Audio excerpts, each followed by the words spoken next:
আসসালামু আলাইকুম। অনেক অনেক প্রীতি ও শুভেচ্ছা জানিয়ে প্রফেসর ডক্টর মোহাম্মদ ইউনুসের বর্ণাঢ্য জীবনের গল্প শুরু করছি। ডক্টর মোহাম্মদ ইউনুস 1940 সালের 28 জুন চট্টগ্রামের হাটহাজারী উপজেলার বাথুয়া নামক গ্রামের এক সম্ভ্রান্ত মুসলিম পরিবারে জন্মগ্রহণ করেন। 9 ভাই বোনের মধ্যে ওনার অবস্থান তৃতীয়। তার পিতার নাম হাজী দুলামিয়া সওদাগর এবং মাতার নাম সুফিয়া খাতুন। তিনি চট্টগ্রাম কলেজিয়েট স্কুল থেকে মেট্রিকুলেশন পরীক্ষায় তৎকালীন পূর্ব পাকিস্তানের 39,000 ছাত্রের মধ্যে 16তম স্থান অধিকার করেন। তিনি 1957 সালে চট্টগ্রাম কলেজে পড়াকালীন সময়ে নাটকে অভিনয় করে প্রথম পুরস্কার প্রাপ্তির মাধ্যমে সাংস্কৃতিক অঙ্গনে নিজের প্রতিভার স্বাক্ষর রাখেন। তিনি মাত্র 15 বছর বয়সে একজন সক্রিয় স্কাউট হিসেবে কানাডা, পশ্চিম পাকিস্তান এবং ভারত সফর করেন। তিনি ঢাকা বিশ্ববিদ্যালয়ের অর্থনীতি বিভাগ থেকে 1960 সালে বিএ এবং 1961 সালে এমএ ডিগ্রি লাভ করেন। তারপর তিনি 1962 সালে চট্টগ্রাম কলেজে অর্থনীতির প্রভাষক হিসেবে যোগদান করেন। তিনি 1965 সালে মার্কিন যুক্তরাষ্ট্রে পড়াশোনার জন্য ফুল ব্রাইট স্কলারশিপ লাভ করেন। 1971 সালে ভ্যান্ডারবিল্ট বিশ্ববিদ্যালয়ের graduate program in economic development থেকে অর্থনীতিতে পিএইচডি ডিগ্রি অর্জন করেন। ডক্টর ইউনুস 1969 থেকে 1972 সাল পর্যন্ত ফ্রান্সিস বোরোতে মিডল টেনেসি স্টেট ইউনিভার্সিটিতে অর্থনীতির সহকারী অধ্যাপক ছিলেন। একই সাথে তিনি 1971 সালে বাংলাদেশের নাগরিকদের মুক্তিযুদ্ধের জনসমর্থন সংগ্রহ করতে যুক্তরাষ্ট্রে বাংলাদেশ ইনফরমেশন সেন্টার নামে একটি কমিটি প্রতিষ্ঠা ও পরিচালনা করেন। স্বাধীনতা পরবর্তী সময়ে তিনি বাংলাদেশে ফেরত এসে চট্টগ্রাম বিশ্ববিদ্যালয়ের অর্থনীতি বিভাগে সহযোগী অধ্যাপক হিসেবে যোগদান করেন। পরবর্তীতে 1975 সালে তিনি অধ্যাপক পদে উন্নীত হয়ে বিভাগীয় প্রধানের দায়িত্ব পালন করেন এবং 1989 সাল পর্যন্ত এই পদে কর্মরত ছিলেন।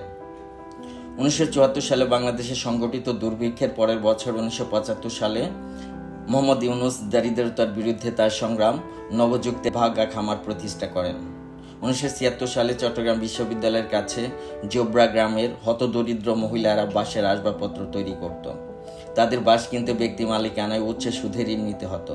সেই সময় প্রথাগত ব্যাংকগুলো উচ্চ ঋণ খেলাপি ঝুঁকির কারণে দরিদ্র জনগোষ্ঠীকে ঋণ দিতে আগ্রহী ছিল না। তখন মহিলাদের লভ্যাংশের অধিকাংশ টাকাই ব্যক্তি ঋণদাতাকে দিয়ে দিতে হতো।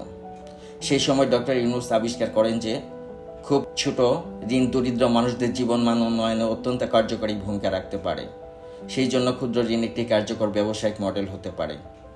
শুরুতে ডক্টর ইউনুস তার নিজের টাকা থেকে গ্রামের 42 জন মহিলাকে মাত্র $27 সমপরিমাণ ক্ষুদ্র ঋণ দেন, যার প্রতি ঋণে 50 পয়সা অর্থাৎ $0.02 সমপরিমাণ নামমাত্র লভ্যাংশ পান।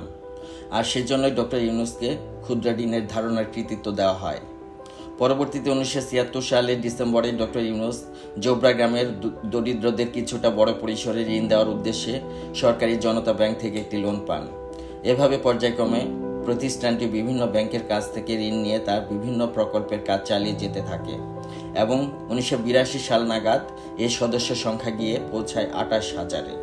আর এভাবে 1983 সালের 1 অক্টোবর দরিদ্র বাংলাদেশিদের জন্য একটি পূর্ণাঙ্গ ব্যাংক হিসেবে কাজ শুরু করেন এবং নামকরণ করা হয় গ্রামীণ ব্যাংক। দরিদ্র নারীদের ক্ষমতায়ন, দারিদ্র্য দূর করতে এবং উদ্যোক্তা মনোভাবকে কাজে লাগিয়ে 2007 সালের জুলাই মাস নাগাদ গ্রামীণ ব্যাংক 74 লক্ষ ঋণ গ্রহীতাদের মাঝে $638 কোটি ঋণ ইস্যু করে এবং সলিডারিটি গ্রুপ নামক একটি সিস্টেম ব্যবহার করে ঋণ পরিশোধ নিশ্চিত করে। গ্রামীণ ব্যাংক সময়ের সাথে সাথে গ্রামীণ মৎস্য ফাউন্ডেশন, গ্রামীণ কৃষি ফাউন্ডেশন, পল্লী ফোন নামে গ্রামীণ টেলিকম, গ্রামীণ সফটওয়্যার লিমিটেড, গ্রামীণ সাইবার নেট লিমিটেড, গ্রামীণ নেটওয়ার্ক লিমিটেড, গ্রামীণ ট্রাস্ট ও গ্রামীণ তহবিলের মতো বড় বড় প্রকল্পগুলি পরিচালনা করে লাভজনক এবং অলাভজনক উদ্যোগের একটি বহুমুখী গোষ্ঠীতে পরিণত হয়। গ্রামীণ ব্যাংকের বর্তমান বাজার মূল্য ধারণা করা হয় 9,30,000 কোটি টাকা। ডক্টর মোহাম্মদ ইউনুস 1976 সালে সাবেক প্রধান বিচারপতি মোহাম্মদ হাবিবুর রহমানের নেতৃত্বে গঠিত তত্ত্বাবধায়ক সরকারের উপদেষ্টা হিসেবে দায়িত্ব পালন করেন। তিনি প্রাথমিক ও গণশিক্ষা মন্ত্রণালয়, বিজ্ঞান ও প্রযুক্তি মন্ত্রণালয় এবং পরিবেশ ও বন মন্ত্রণালয়ের দায়িত্বে ছিলেন। ডক্টর মোহাম্মদ ইউনুসের প্রকাশিত গ্রন্থসমূহ হল three farmers of Jobra, planning in Bangladesh, Jorimon and others, Grameen bank as I see it, banker to the poor, creating a world without poverty, building social business ইত্যাদি।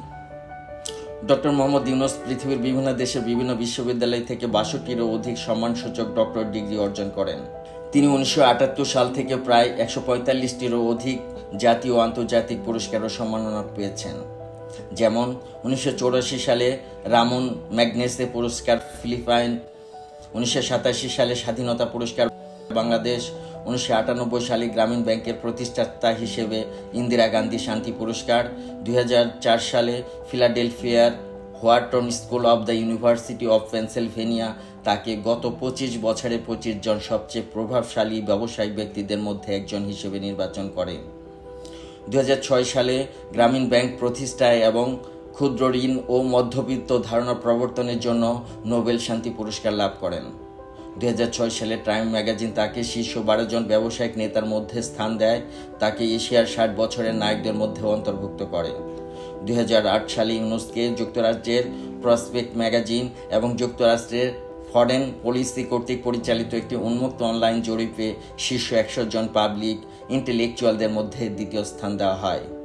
2009 সালে ইউনূস স্লোভাকিয়ার ইনফরমাল ইকোনমিক ফোরাম ক্লাবের সর্বোচ্চ পুরস্কার গোল্ডেন রিয়াটেক অ্যাওয়ার্ড পান।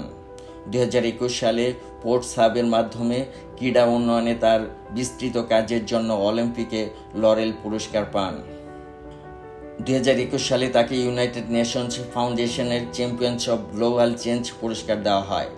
মানব মর্যাদা, সমতা এবং ন্যায় বিচার বৃদ্ধি, আলোকিত নেতৃত্ব এবং উদ্ভাবনের স্বীকৃতি স্বরূপ তাকে এই পুরস্কার দেওয়া হয়। 2024 সালের প্যারিসে অনুষ্ঠিত অলিম্পিকে তিনি একটি গুরুত্বপূর্ণ উপদেষ্টার দায়িত্ব পালন করেন।